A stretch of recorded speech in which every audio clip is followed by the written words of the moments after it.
Plotinus, the Enneads, translated by Stephen McKenna. Fourth Tractate, Happiness. 1. Are we to make true happiness one and the same thing with welfare or prosperity, and therefore within the reach of the other living beings as well as ourselves? There is certainly no reason to deny well-being to any of them as long as their lot allows them to flourish unhindered after their kind.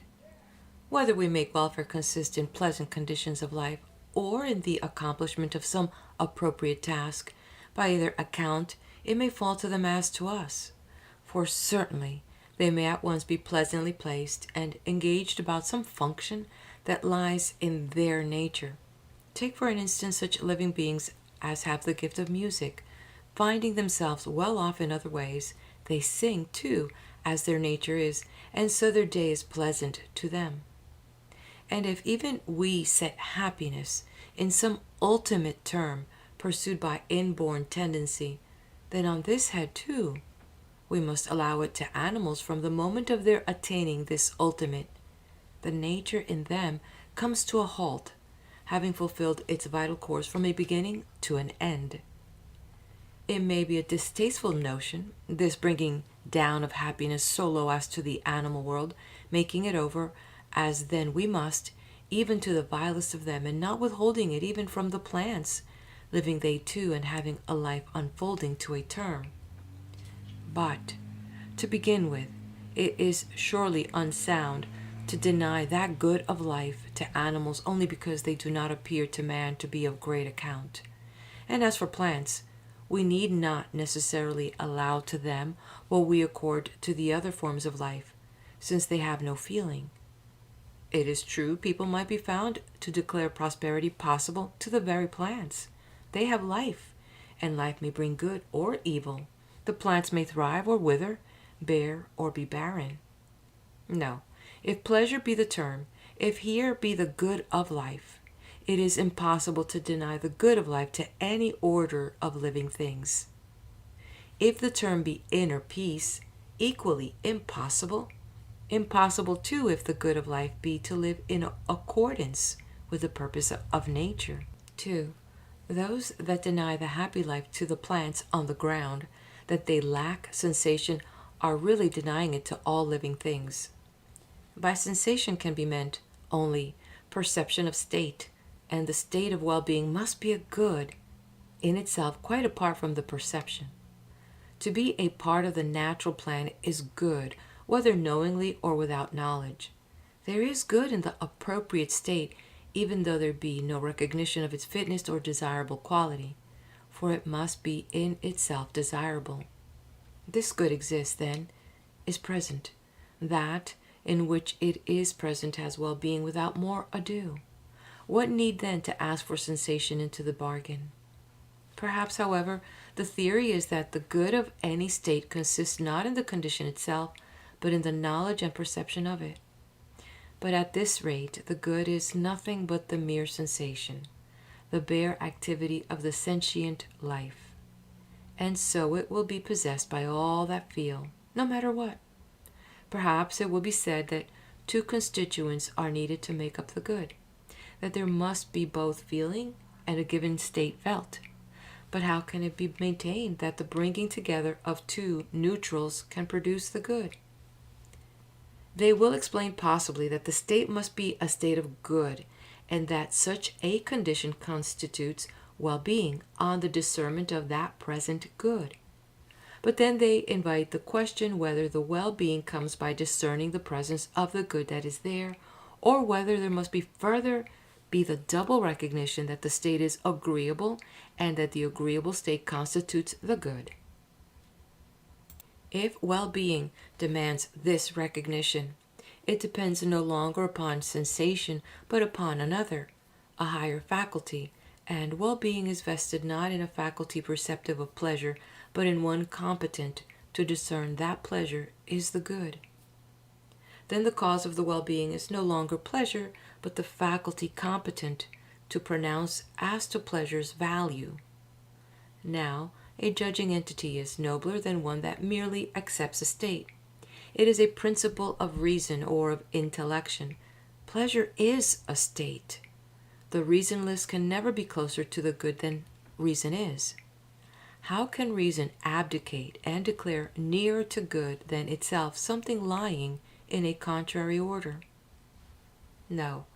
Those denying the good of life to the vegetable world and those that make it consist in some precise quality of sensation are in reality seeking a loftier well-being than they are aware of, and setting their highest in a more luminous phase of life.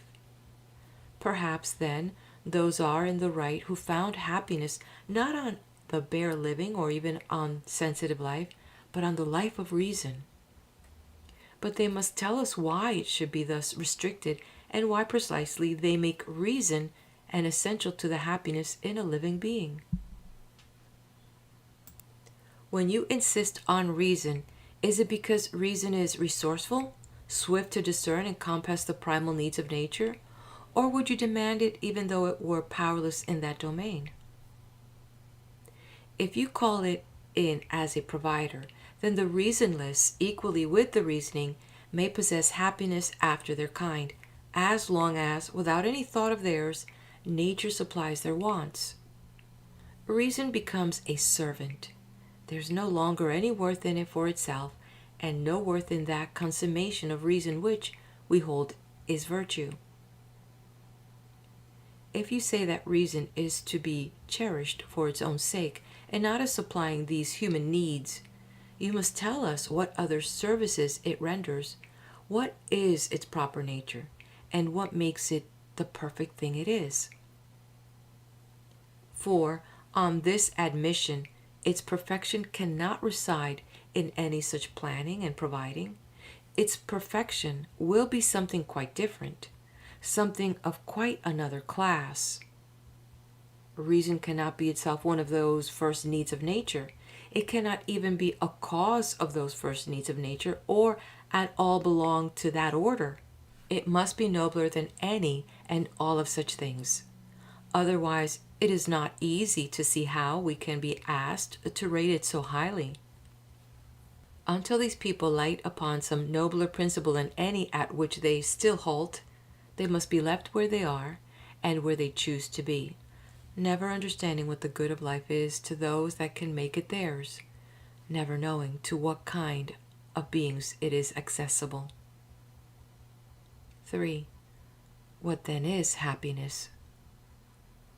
Let us try basing it upon life. Now, if we draw no distinction as to kinds of life, everything that lives will be capable of happiness, and those will be effectively happy who possess that one common gift of which every living thing is by nature receptive. We could not deny it to the irrational whilst allowing it to the rational. If happiness were inherent in the bare being alive, the common ground in which the cause of happiness could always take root would be simply life. Those, then, that set happiness not in the mere living, but in the reasoning life, seem to overlook the fact that they are not really making it depend upon life at all. They admit that this reasoning faculty, around which they center happiness, is a property, not the subject of a property. The subject to them must be the reasoning life, since it is in this noble term that they find the basis of the happiness, so that they are making it consist not in life, but in a particular kind of life.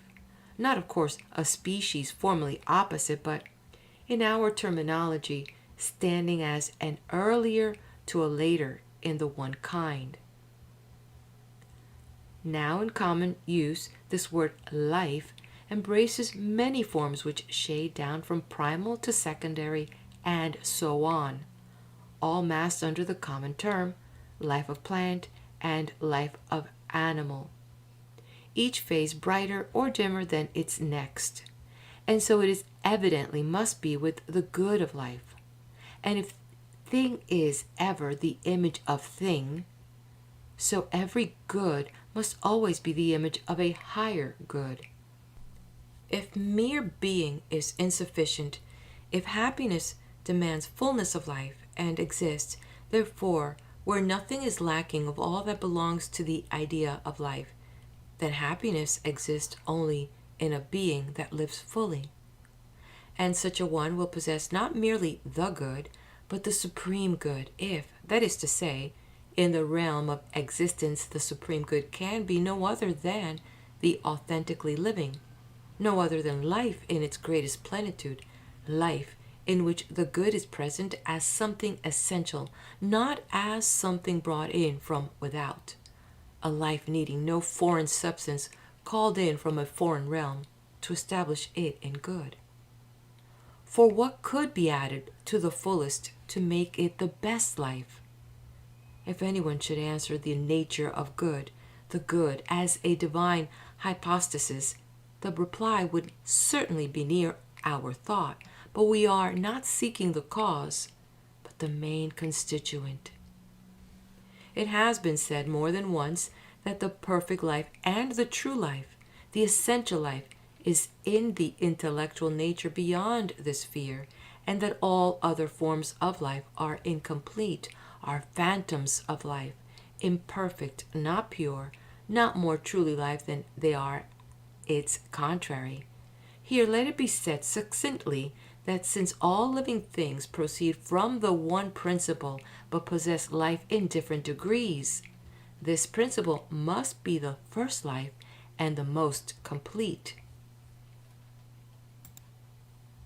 4. If then the perfect life is within human reach, the man attaining it attains happiness. If not, happiness must be made over to the gods, for the perfect life is for them alone. But since we hold that happiness is for human beings too, we must consider what this perfect life is. The matter may be stated thus. It has been shown elsewhere that man, when he commands not merely the life of sensation, but also reason and authentic intellection, has realized the perfect life. But are we to picture this kind of life as something foreign imported into his nature? No, there exists no single human being that does not neither potentially or effectively possess this thing which we hold to constitute happiness. But are we to think of man as including this form of life, the perfect, after the manner of a partial constituent of his entire nature? We say rather that while in some men it is present as a mere portion of their total being, in those, namely, that have it potentially, there is to the man already in possession of true felicity, who is this perfection realized, who has passed over into actual identification with it. All else is now mere clothing about the man, not to be called part of him since it lies about him unsought, not his because not appropriated to himself by any act of the will. To the man in this state, what is the good? He himself by what he has and is. And the author and principle of what he is and holds is the supreme, which within itself is the good, but manifests itself within the human being after this other mode. The sign that this state has been achieved is that the man seeks nothing else. What indeed could he be seeking? Certainly none of the less worthy things, and the best he carries always within him. He that has such a life as this has all he needs in life. Once the man is a proficient, the means of happiness, the way to good, are within, for nothing is good that lies outside him. Anything he desires further than this he seeks as a necessity, and not for himself, but for a subordinate, for the body bound to him, to which, since it has life, he must minister the needs of life, not needs, however, to the true man of this degree. He knows himself to stand above all such things, and what he gives to the lower, he so gives as to leave his true life undiminished. Adverse fortune does not shake his felicity. The life so founded is stable ever.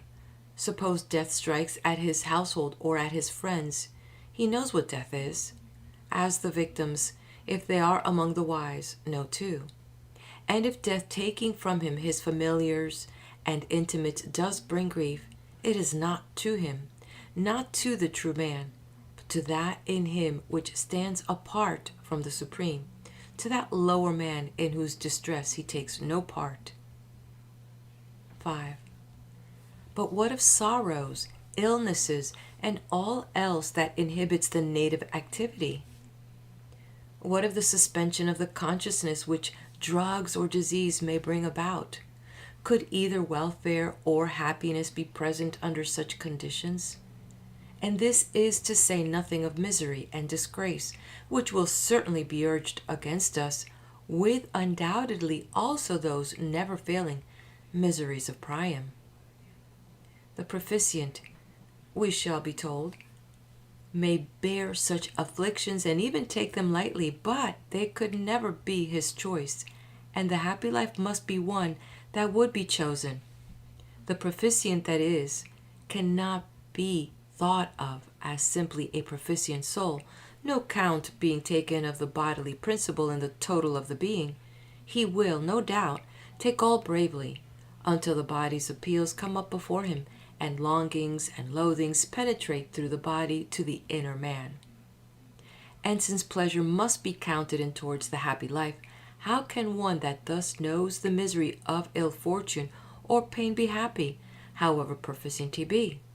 Such a state of bliss self-contained is for the gods. Men, because of the less noble parts subjoined in them, must needs seek happiness throughout all their being, and not merely in some one part. If the one constituent be troubled, the other, answering to its associate's distress, must perforce suffer hindrance in its own activity. There is nothing but to cut away the body or the body's sensitive life, and so secure that self-contained unity essential to happiness. 6. Now, if happiness did indeed require freedom from pain, sickness, misfortune, disaster, it would be utterly denied to anyone confronted by such trials. But if it lies in the fruition of the authentic good, why turn away from this term and look to means? Imagining that to be happy a man must need a variety of things, none of which enter into happiness. If, in fact, felicity were made up by heaping together all that is at once desirable and necessary, we must bid for these also. But if the term must be one and not many, if, in other words, our quest is of a term and not of terms, that only can be elected which is ultimate and noblest, that which calls to the tenderest longing of the soul. The quest and will of the soul are not pointed directly towards freedom from this fear. The reason which disciplines away our concern about this life has no fundamental quarrel with things of this order. It merely resents their interference. Sometimes, even, it must seek them. Essentially, all the aspiration is not so much away from evil as towards the soul's own highest and noblest. This attained, all is one, and there is rest. And this is the veritably willed state of life. There can be no such thing as willing the acquirement of necessaries, if will is to be taken in its strict sense, and not misapplied to the mere recognition of need. It is certain that we shrink from the unpleasant, and such shrinking is assuredly not what we should have willed. To have no occasion for any such shrinking would be much nearer to our taste. But the things we seek tell the story as soon as they are ours. For instance, health and freedom from pain. Which of these has any great charm? As long as we possess them, we set no store upon them. Anything which, present, has no charm and adds nothing to happiness, which, when lacking, is desired because of the presence of an annoying opposite, may reasonably be called a necessity, but not a good. Such things can never make part of our final object. Our term must be such that though these pleasanter conditions be absent and their contraries be present, it shall remain still intact. Then why are these conditions sought and their contraries repelled by the man established in happiness? Here is our answer. These more pleasant conditions cannot, it is true, add any particular towards the proficient's felicity, but they do serve towards the integrity of his being, while the presence of the contraries tends against his being or complicates the term. It is not that the proficient can be so easily deprived of the term achieved, but simply that he that holds the highest good desires to have that alone, not something else at the same time, something which, though it cannot banish the good by its incoming, does yet take place by its side. In any case, if the man that has attained felicity meets some turn of fortune that he would not have chosen, there is not the slightest lessening of his happiness for that. If there were, his felicity would be veering or falling from day to day. The death of a child would bring him down, or the loss of some trivial possession. No, 1,000 mischances and disappointments may befall him, and leave him still in the tranquil possession of the term. But they cry, great disasters, not the petty daily chances. What human thing, then, is great, so as not to be despised by one who has mounted above all we know here, and is bound now no longer to anything below? If the proficient thinks all fortunate events, however momentous, to be no great matter, kingdom and the rule over cities and peoples, colonizations and the founding of states, even though all be his own handiwork, how can he take any great account of the vacillations of power or the ruin of his fatherland? Certainly, if he thought any such event a great disaster, or any disaster at all, he must be of a very strange way of thinking. One that sets great store by wood and stones, or Zeus, by mortality among mortals cannot yet be the proficient, whose estimate of death, we hold, must be that it is better than life in the body. But suppose that he himself is offered a victim in sacrifice. Can he think it an evil to die beside the altars? But if he go unburied, wheresoever it lie, under earth or over earth, his body will always rot. But if he has been hidden away, not with costly ceremony, but in an unnamed grave, nor counted worthy of a towering monument, the littleness of it, but if he falls into his enemy's hands, into prison, there is always the way towards escape, if none towards well-being. But if his nearest be taken from him, his sons and daughters dragged away to captivity, what then, we ask, if he had died without witnessing the wrong? Could he have quitted the world in the calm conviction that nothing of all this could happen? He must be very shallow. Can he fail to see that it is possible for such calamities to overtake his household? And does he cease to be a happy man for the knowledge of what may occur? In the knowledge of the possibility, he may be at ease, as, too, when the evil has come about. He would reflect that the nature of this all is such as brings these things to pass, and man must bow the head. Besides, in many cases, captivity will certainly prove an advantage, and those that suffer have their freedom in their hands. If they stay, either there is reason in their staying, and then they have no real grievance, or they stay against reason when they should not, and then they have themselves to blame. Clearly, the absurdities of his neighbors, however near, cannot plunge the proficient into evil. His state cannot hang upon the fortunes, good or bad, of any other man. 8. As for violent personal sufferings, he will carry them off as well as he can. If they overpass his endurance, they will carry him off. And so in all his pain he asks no pity. There is always the radiance in the inner soul of the man, untroubled like the light in a lantern when fierce gusts beat about it in a wild turmoil of wind and tempest. But what if he be put beyond himself?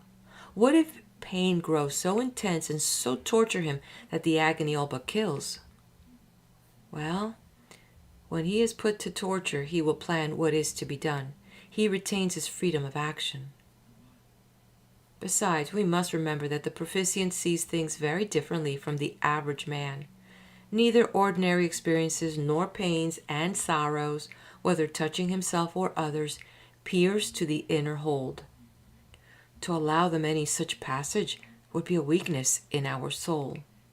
And it is a sign of weakness, too, if we should think it gain not to hear of mysteries, gain to die before they come.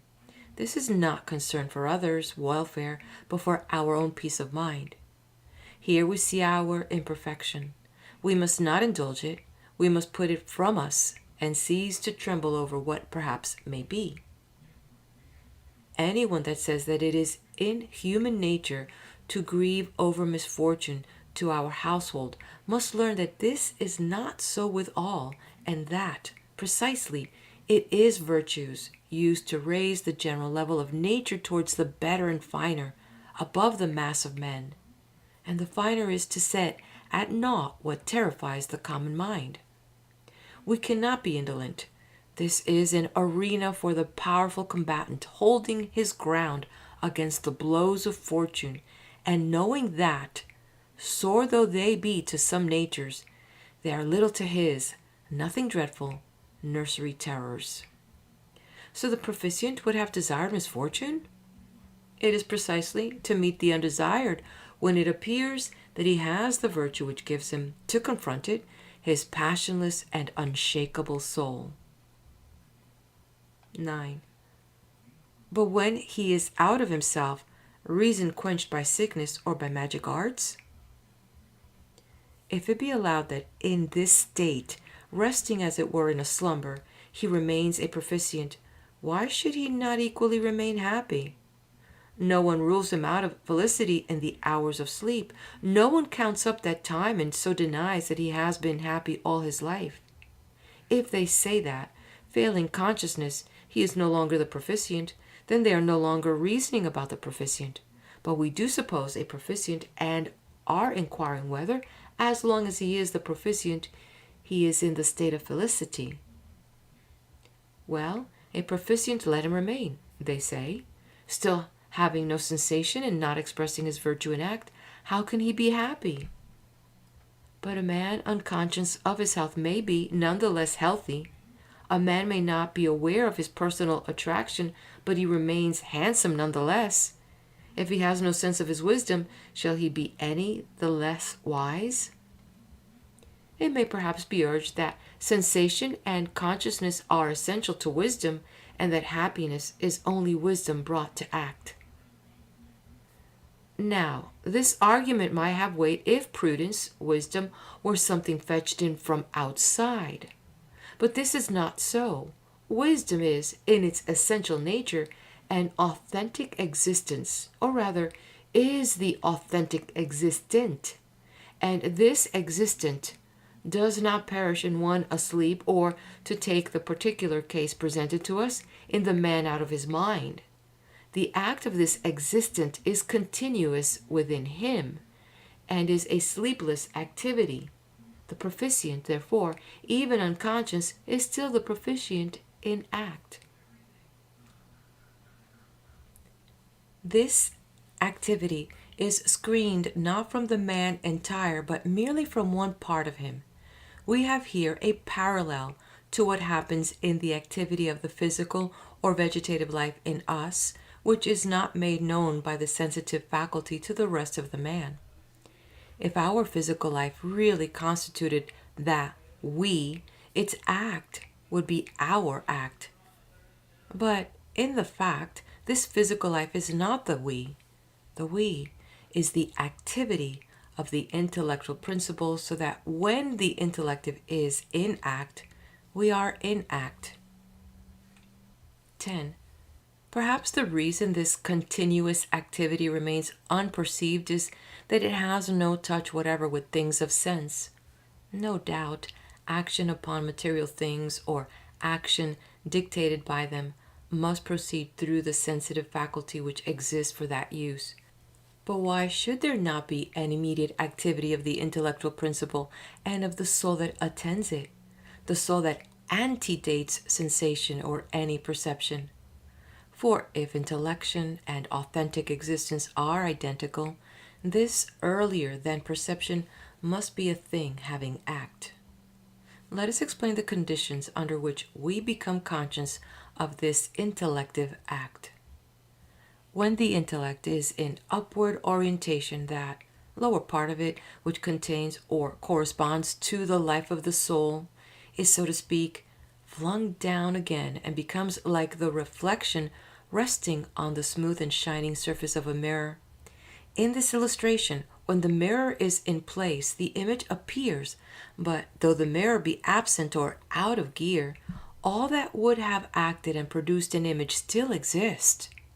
So in the case of the soul, when there is peace in that within us which is capable of reflecting the images of the rational and intellectual principles, these images appear.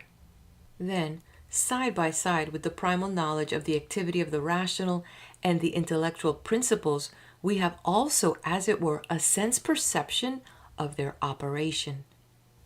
When, on the contrary, the mirror within is shattered through some disturbance of the harmony of the body, reason and the intellectual principle act unpictured. Intellection is unattended by imagination. In sum, we may safely gather that while the intellective act may be attended by the imaging principle, it is not to be confounded with it. And even in our conscious life, we can point to many noble activities of mind and of hand alike, which at the time in no way compel our consciousness. A reader will often be quite unconscious when he is most intent.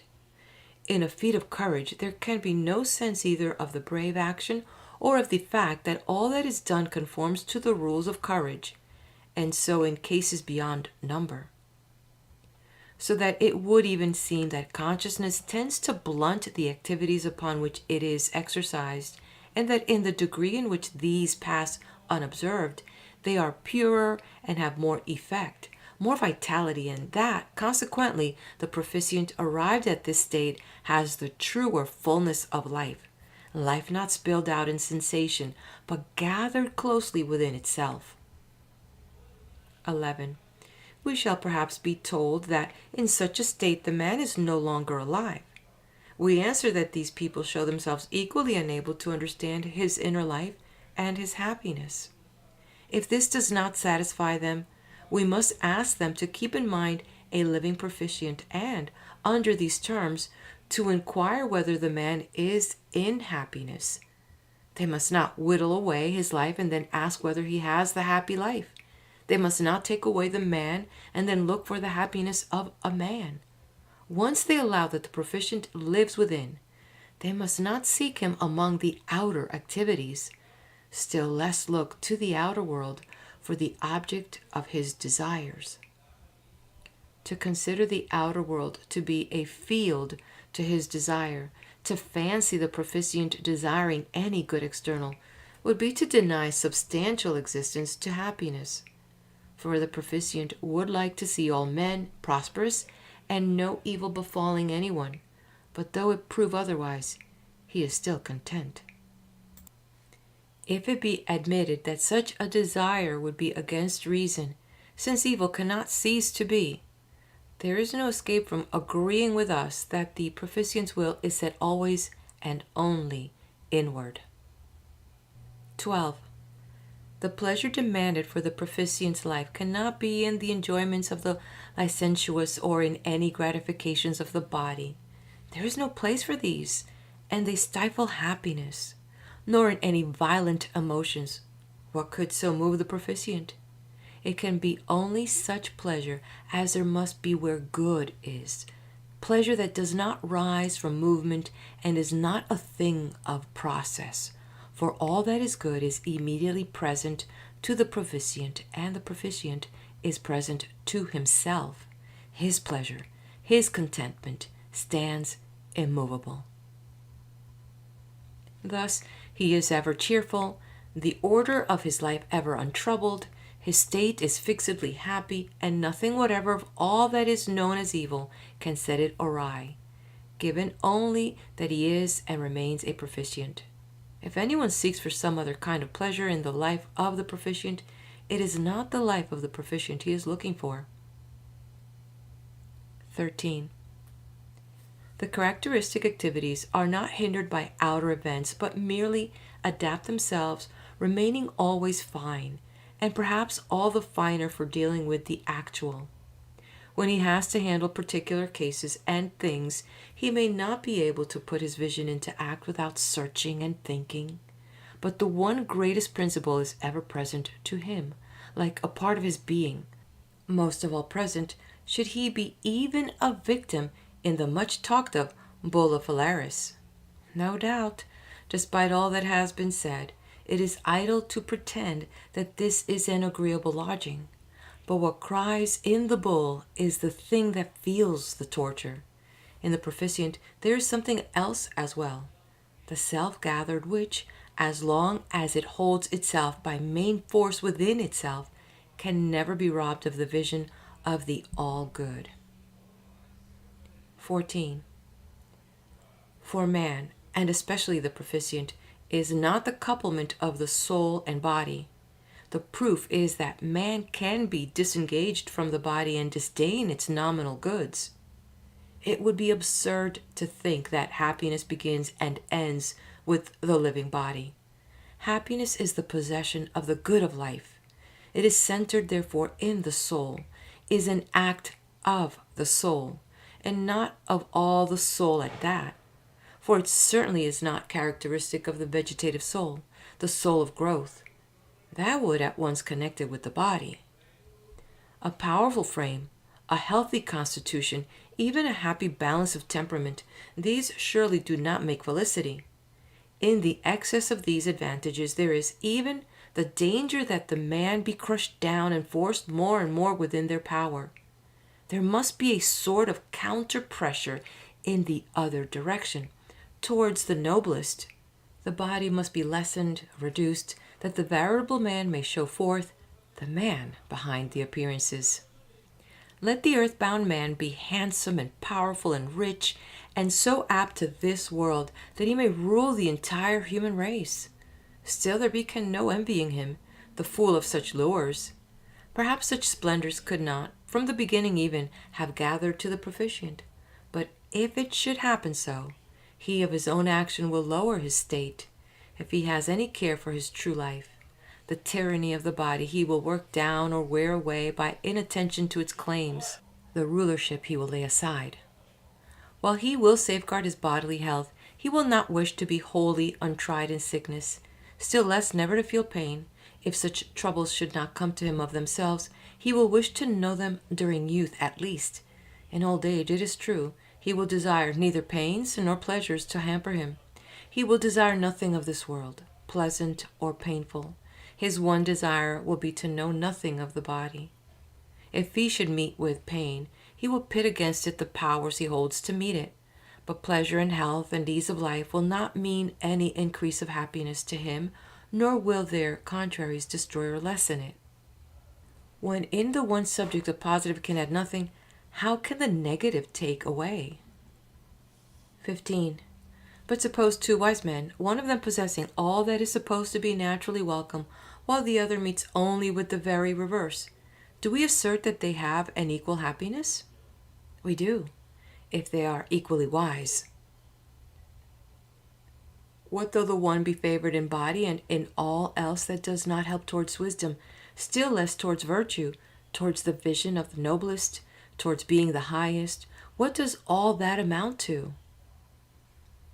The man commanding all such practical advantages cannot flatter himself that he is more truly happy than the man without them. The utmost profusion of such boons would not help even to make a flute player. We discuss the happy man after our own feebleness. We count alarming and grave what his felicity takes lightly. He would be neither wise nor in the state of happiness if he had not quitted all trifling with such things and become as it were another being, having confidence in his own nature, faith that evil can never touch him. In such a spirit he can be fearless through and through. Where there is dread, there is not perfect virtue. The man is some sort of half thing. As for any involuntary fear rising in him and taking this judgment by surprise, while his thoughts perhaps are elsewhere, the proficient will attack it and drive it out. He will, so to speak, calm the refractory child within him. whether by reason or by menace, but without passion, as an infant might feel itself rebuked by a glance of severity. This does not make the proficient unfriendly or harsh. It is to himself, and in his own great concern, that he is the proficient, giving freely to his intimates of all he has to give. He will be the best of friends by his very union with the intellectual principle. 16. Those that refuse to place the proficient aloft in the intellectual realm, but drag him down to the accidental, dreading accident for him, have substituted for the proficient, we have in mind another person altogether. They offer us a tolerable sort of man, and they assign to him a life of mingled good and ill, a case, after all, not easy to conceive. But admitting the possibility of such a mixed state, it could not be deserved to be called a life of happiness. It misses the great, both in the dignity of wisdom and in the integrity of good.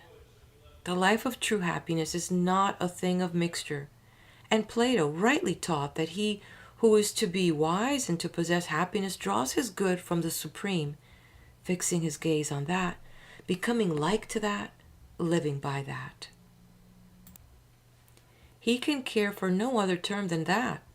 All else he will attend to only as he might change his residence, not in expectation of any increase to his settled felicity, but simply in a reasonable attention to the differing conditions surrounding him as he lives here or there. He will give to the body all that he sees to be useful and possible, but he himself remains a member of another order, not prevented from abandoning the body and necessarily leaving it at nature's hour, he himself always the master to decide in its regard. Thus, some part of his life considers exclusively the soul's satisfaction. The rest is not immediately for the term's sake and not for his own sake, but for the thing bound up with him, the thing which he tends and bears with as the musician cares for his lyre, as long as it can serve him. When the lyre fails him, he will change it, or will give up lyre and lyring, as having another craft now, one that needs no lyre, and then he will let it rest unregarded at his side while he sings on without an instrument. But it was not idly that the instrument was given him in the beginning. He has found it useful until now, many a time. End of the 4th tractate. We move on now to the next tractate. Plotinus, the Enneads, translated by Stephen McKenna. Happiness and the Extension of Time. The 5th tractate. 1. Is it possible to think that happiness increases with time, happiness which is always taken as a present thing? The memory of former felicity may surely be ruled out of count, for happiness is not a thing of words, but a definite condition which must be actually present, like the very fact and act of life. 2.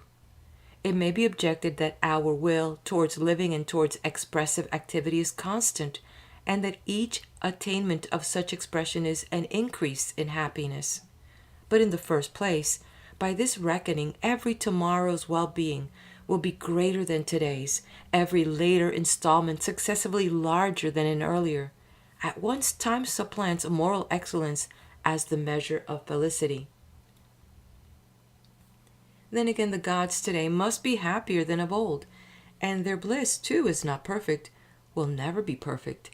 Further, when the will attains what it was seeking, it attains something present. The quest is always for something to be actually present until a standing felicity is definitely achieved. The will to life, which is will to existence, aims at something present, since existence must be a stably present thing. Even when the act of the will is directed towards the future, and the furthest future, its object is an actually present having and being. There's no concern about what is past or to come. The future state a man seeks is to be a now to him. He does not care about the forever. He asks that an actual present be actually present. 3. Yes, but if the well-being has lasted a long time, if that present spectacle has been a longer time before the eyes, if the greater length of time the man has seen more deeply, time has certainly done something for him. But if all the process has brought him no further vision, then one glance would give all he has had. 4. Still the one life has known pleasure longer than the other?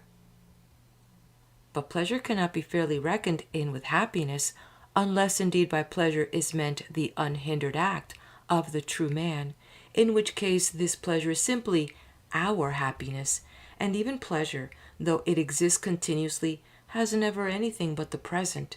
Its past is over and done with. 5. We are asked to believe then, it will be objected, that if one man has been happy from first to last, another only at the last, and a third, beginning with happiness, has lost it, their shares are equal? This is straying from the question. We were comparing the happy among themselves. Now we are asked to compare the not happy at the time when they are out of happiness with those in actual possession of happiness.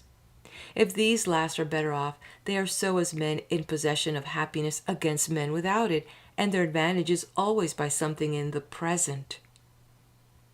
6. Well, but take the unhappy man. Must not increase of time bring an increase of his happiness? Do not all troubles, long-lasting pains, sorrows, and everything of that type yield a greater sum of misery in the longer time? And if thus in misery the evil is augmented by time, why should not time equally augment happiness when all is well? In the matter of sorrows and pains there is, no doubt, ground for saying that time brings increase. For example, in a lingering malady, the evil hardens into a state, and as time goes on the body is brought lower and lower. But if the constitution did not deteriorate, if the mischief grew no worse, then here too there would be no trouble but that of the present moment. We cannot tell the past into the tale of unhappiness except in the sense that it has gone to make up an actually existing state, in the sense that the evil in the sufferer's condition having been extended over a longer time, the mischief has gained ground. The increase of ill-being, then, is due to the aggravation of the malady, not of the extension of time. It may be pointed out also that this greater length of time is not a thing existent at any given moment, and surely a more is not to be made out by adding to something actually present something that has passed away. No, true happiness is not vague and fluid. It is an unchanging state. If there is in this matter any increase besides that of mere time, it is in the sense that a greater happiness is the reward of a higher virtue. This is not counting up the credit of happiness the years of its continuance.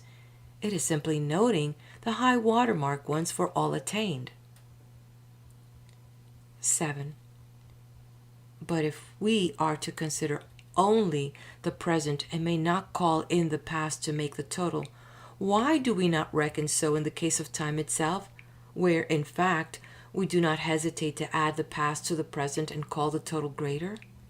Why not suppose a quantity of happiness equivalent to a quantity of time? This would be no more than taking it lap by lap to correspond with time lapse instead of choosing to consider it as an indivisible, measurable only by the content of a given instant. There is no absurdity in taking count of time which has ceased to be. We are merely counting what is past and finished as we might count the dead. But to treat past happiness as actually existent and as outweighing present happiness, that is an absurdity. For happiness must be an achieved and existent state, whereas any time over and apart from the present is non-existent. All progress of time means the extinction of all the time that has been. Hence, time is aptly described as a mimic of eternity that seeks to break up in its fragmentary flight the permanence of its exemplar. Thus, whatever time seizes and seals to itself of what stands permanent in eternity is annihilated, saved only in so far as in some degree it still belongs to eternity, but wholly destroyed if it be unreservedly absorbed into time.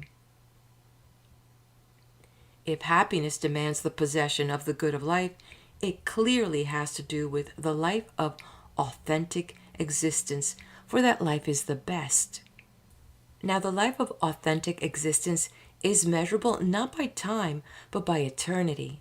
And eternity is not a more or less or a thing of any magnitude, but it is the unchangeable, the indivisible, is timeless being.